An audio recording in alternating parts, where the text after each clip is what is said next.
elections. Let's continue our conversation. Republican Representative Marsha Blackburn of Tennessee is still with us. Marsha, the president doesn't appear to be backing down on what a lot of us consider amnesty for illegals crossing the border. Will he go through with it, and how should Congress respond?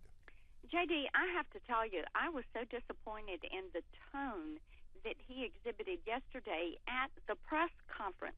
There was nothing in his tone that said, all right, I hear you, I understand you, I agree with you, and we're going to go about this a different manner. He should have talked to Bill Clinton before he went out and gave that press conference so that he could emulate some of what Clinton did after their 94, 95 elections and through that period. Here's the situation. If he decides he's going to continue to use his pen and phone, then Congress is going to have to come right behind him and pass legislation that will disallow the actions that he has taken.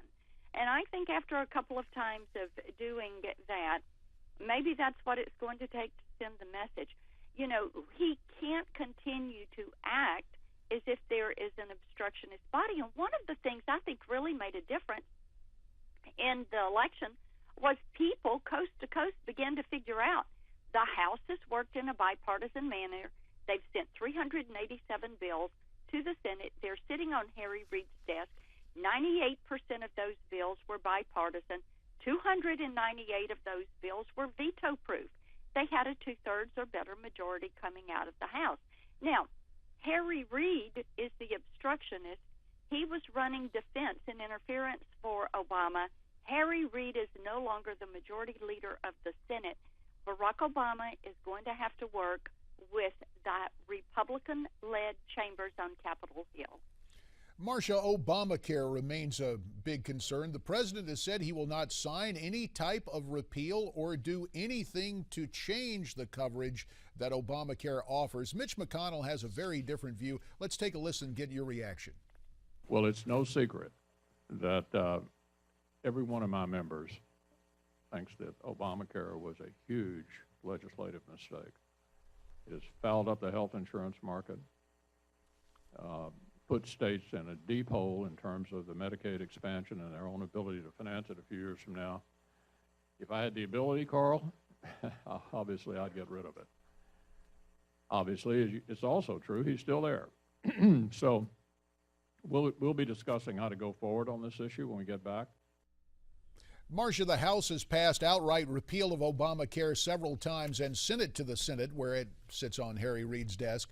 When the Congress changes hands, next Congress, will the House pass another repeal, send it to a new majority leader, and move it on down to the White House to let the president reject that? Or are we going to see a piecemeal approach from John Boehner and Mitch McConnell?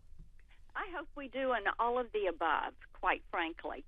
And the best way to do it is to take the whole thing down. Now, if he's not going to do that, fine. Let's start with all the delays that he unconstitutionally moved forward on. And everything he sought to delay, then let's get that off the books. Obviously, through delaying it, he admitted it was not working. The second thing, he gave over 2,200 waivers to Obamacare. Let's go in there and look at what he was giving a waiver for to his friends and companies that were friendly to him. Let's see what those are. Let's then get those things off the books and see where that leaves us. I think that's a pretty good starting point. A minute remains, Marsha. Since you're vice chair of the Energy and Commerce Committee, the last question deals with energy. The Keystone Pipeline, we're hearing that standalone legislation will be introduced in the first quarter of 2015 to approve the Keystone XL pipeline from Canada.